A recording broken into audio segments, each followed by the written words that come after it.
Os reflexos da falta de água em Anápolis. Parte da cidade começa com um rodízio no abastecimento por causa da estiagem. E o número absurdo de infrações. Um caminhão foi apreendido no sul do estado com quase 3 milhões de reais em multas. O setor que emprega mais da metade dos trabalhadores no país. Como o empreendedorismo está movimentando a economia das principais cidades do estado. A partir de agora, no Jornal Anhanguera, segunda edição.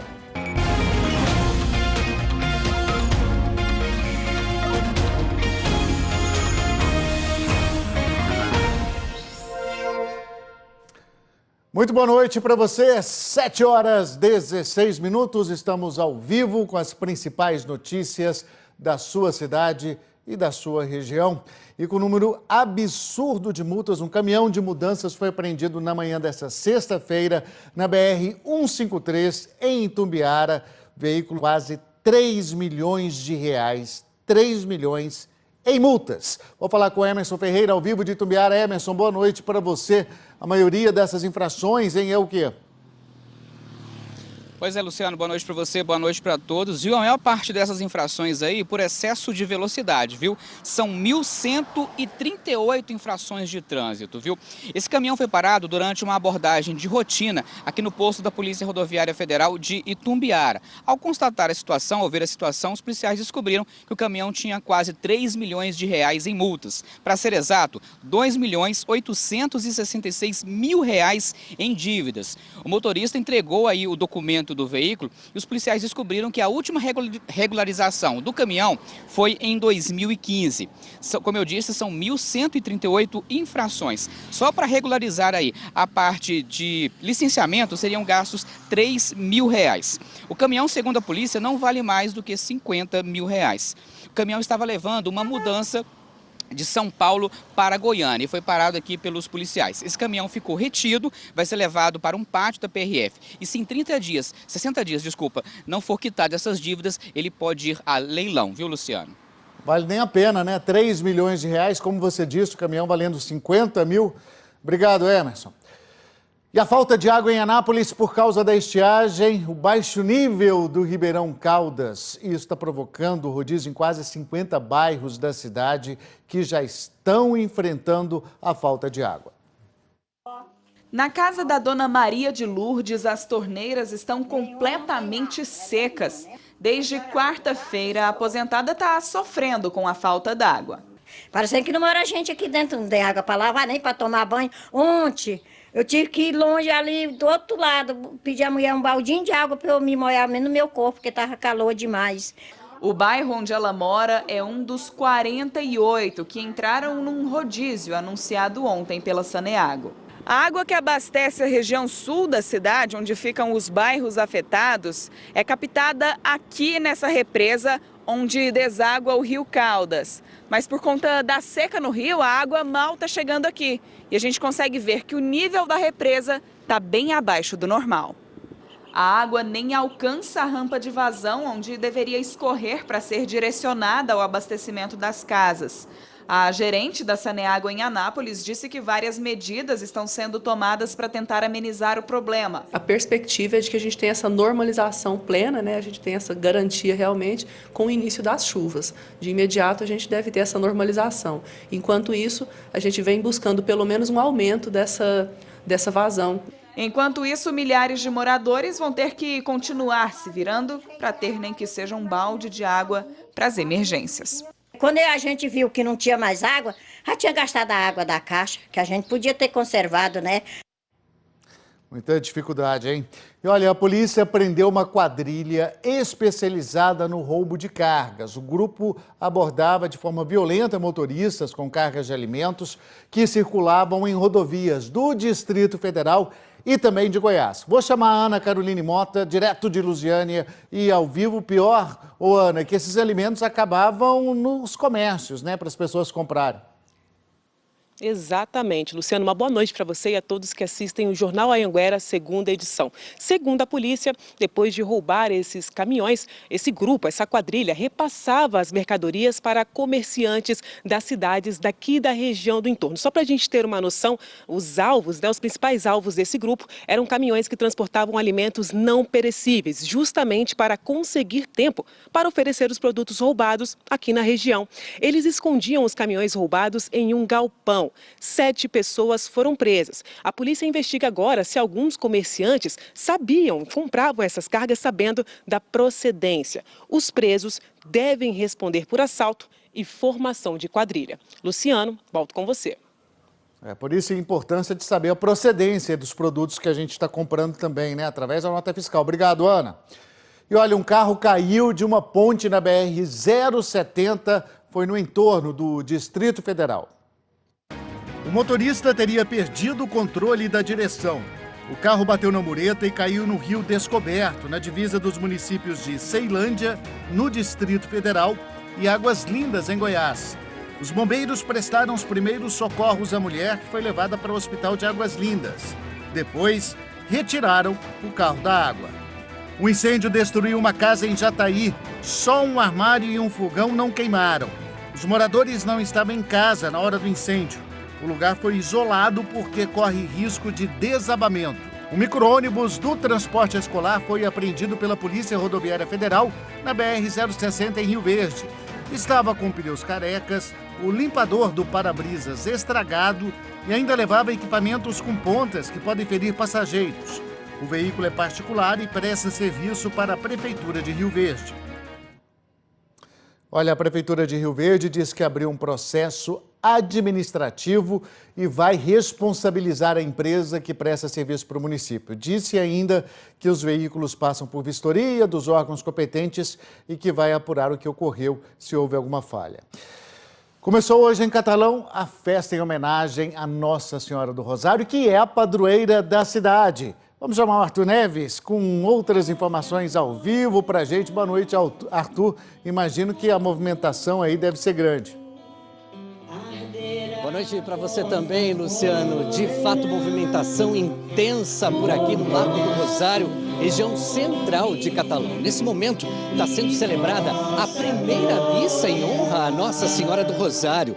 Daqui a pouquinho o padre vai fazer uma homilia e nessa pregação ele vai falar sobre a importância da santa, não somente para o sudeste do estado, mas para todo Goiás, para todo o centro-oeste do país. Aliás, essa é uma das principais festas do Brasil, em honra e louvores à Nossa Senhora do Rosário. Essa festa começou hoje às 2 horas da manhã com a alvorada. Turma, olha só, 5.600 dançadores de Congo, distribuídos aí em 24 ternos, saíram pelas principais ruas aqui da cidade. A gente vai acompanhar na reportagem de Alaor Rodovalho. Na Praça do Rosário, os devotos esperavam pelo começo da festa. Agora, 1h da madrugada, e não são só os dançadores que se sacrificam para participar da festa. Os devotos também passam praticamente a noite em claro. Vale a pena participar da tradição da cidade, né? A Praça do Rosário ficou lotada com a passagem dos ternos de Congo na alvorada da festa. Os ternos de Congo foram para as ruas. Os dançadores anunciaram para toda a cidade que começou a festa do Rosário.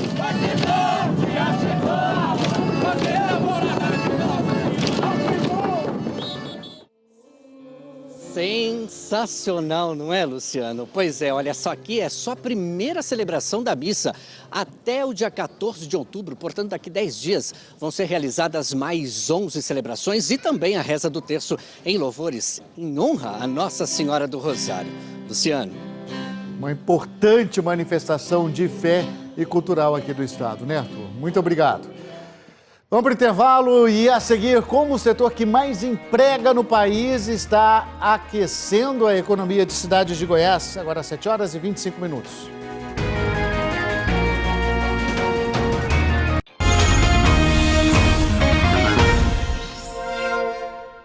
Sete e 27, Jornal Anhanguera de volta. As micro e pequenas empresas são responsáveis por mais da metade dos empregos formais no Brasil. Vamos ver como é que isso tudo mexe com a economia do nosso estado, com as cidades aqui de Goiás. O Antônio começou só com a ajuda da mulher em um lava-jato em Anápolis. 7 anos se passaram e hoje ele já tem 2 unidades. Faz parte do universo das 543 mil micro e pequenas empresas em Goiás, 94% do total de empresas do estado. Realizado e com novos projetos, né? Projetos de crescimento mais ainda. Histórias como a do Antônio reforçam a importância desse tipo de negócio para a economia do Brasil, tanto para quem empreende como para quem busca trabalho. Os últimos dados divulgados pelo CAGED revelaram que só no mês de agosto, de cada 10 empregos gerados, 8 foram em micro e pequenas empresas. 6% a mais que no mesmo período do ano passado. Em Itumbiara, o Diego montou um negócio bem diferente. Essa Kombi adaptada que leva a cerveja para pertinho do cliente. Comecei sozinho com uma truck beer. Hoje, onde eu trabalho, existe mais 10 outros food trucks que me acompanham, que estão junto comigo. E cada um desses gera emprego para 2, 3 famílias. Em Rio Verde, o Dercy e o sócio desenvolveram um aplicativo para entrega de comida em casa. Se a gente lançasse aí uma solução só para lista telefônica, só para consultar e ver telefone, não ia ser um negócio eficiente. Daí surgiu a ideia de, além disso, o cliente conseguir também fazer o pedido. Tem dado certo o negócio? Bastante. E se depois de ver tantos exemplos legais, você também ficou com vontade de empreender, olha só o que eles têm em comum. Buscaram a ajuda de especialistas e informações sobre o negócio. Buscar um nicho de mercado, fazer o planejamento do seu negócio, buscar informações, fazer um plano de negócio é muito importante, conhecer o perfil do seu cliente. E olha o Carlos aí fazendo uma consultoria. Ele já tem uma empresa de geladinhos, mas quer crescer ainda mais. De estoque, de como você planejar as suas vendas, tudo aqui foi muito importante. Boa sorte, seu Carlos. Falar agora do mundo de fantasia de uma criança é um mundo que não tem preço. E um brinquedo barato, feito de forma artesanal, conquistou o coração de um menino de Rio Verde e de milhões de pessoas no Brasil pela internet. Veja essa história contada pela Ruby Oliveira. O Lorenzo estava meio tímido, mas aos pouquinhos foi abrindo a guarda e logo ficamos amigos. Quem que é essa aqui? A sua irmã? E esse? O Lorenzo. Deitado. Mas o que eu queria ver mesmo era um brinquedo feito especialmente para ele. Depois que ficamos amigos, aí sim pude conhecer a fantasia que ficou famosa. O que é isso aqui? Dinossauro. O olho. Foi o padrasto dele que confeccionou o dinossauro de papelão. Essa história ganhou uma proporção tão grande, gente. Foram mais de 1 milhão de visualizações na internet. Lorenzo, vamos colocar aqui o dinossauro? Vamos? Que lindo! Como é que o dinossauro faz? E até a entrevista com a mamãe teve que ser assim, ó. Vou te entrevistar assim, tá bom? Porque o Lorenzo quer, então tá tudo certo. Na verdade, foi o Anderson que surgiu com essa ideia. Eu só participei da brincadeira. E o Anderson não imaginava que uma simples brincadeira fosse ganhar tanta repercussão. Não tinha intenção assim, de fazer um dinossauro para ficar bonito, para a internet, nada disso. E o vídeo tá bombando na internet. Olha aqui, dinossauro!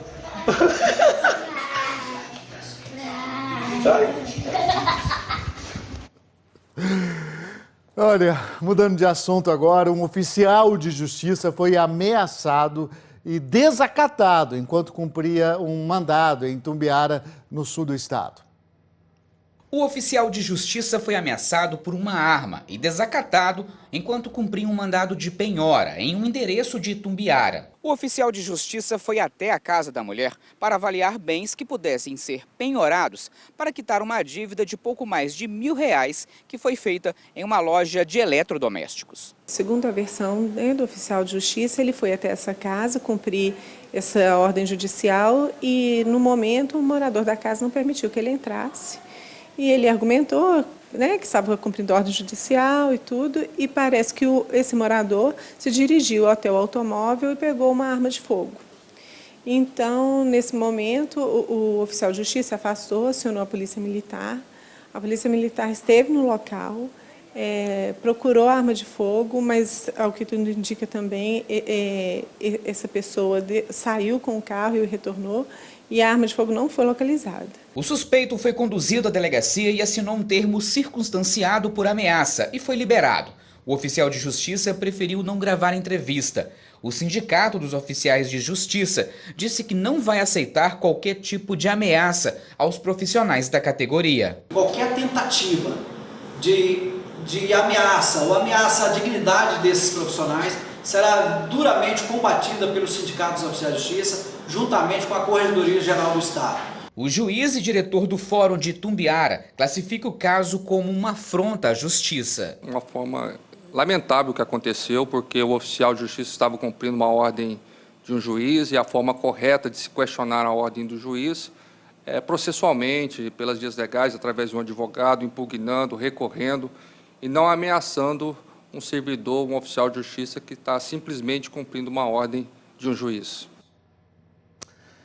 Neste domingo tem eleição em todo o estado para a escolha de novos conselheiros tutelares. São mais de 2.700 candidatos em 246 cidades de Goiás. Lara Leão, ao vivo de Rio Verde, vai dar mais detalhes, Lara. Boa noite para você, de como é que vai funcionar essa eleição, hein? Boa noite, Luciano. Boa noite a todos que acompanham a gente. Olha só, em 138 municípios, a votação vai ser com urnas eletrônicas. Os equipamentos já estão prontos e o eleitor que tiver com o título regularizado vai poder participar desta escolha. Já em outros 108 municípios, né, principalmente cidades menores, vão usar as urnas de papel, já que a contagem desses votos não leva muito tempo depois. Então a votação vai ser neste domingo, das 8 da manhã às 5 da tarde. Lembrando que um conselheiro tutelar presta atendimento para crianças, adolescentes e também para as famílias da comunidade, né? Faz valer aí o Estatuto da Criança e do Adolescente, Luciano. Importante função e por isso tem que ser também uma importante escolha, né? Muito bem planejada. Muito obrigado, viu, Lara? Vamos ver agora como é que fica a previsão do tempo para todo o estado?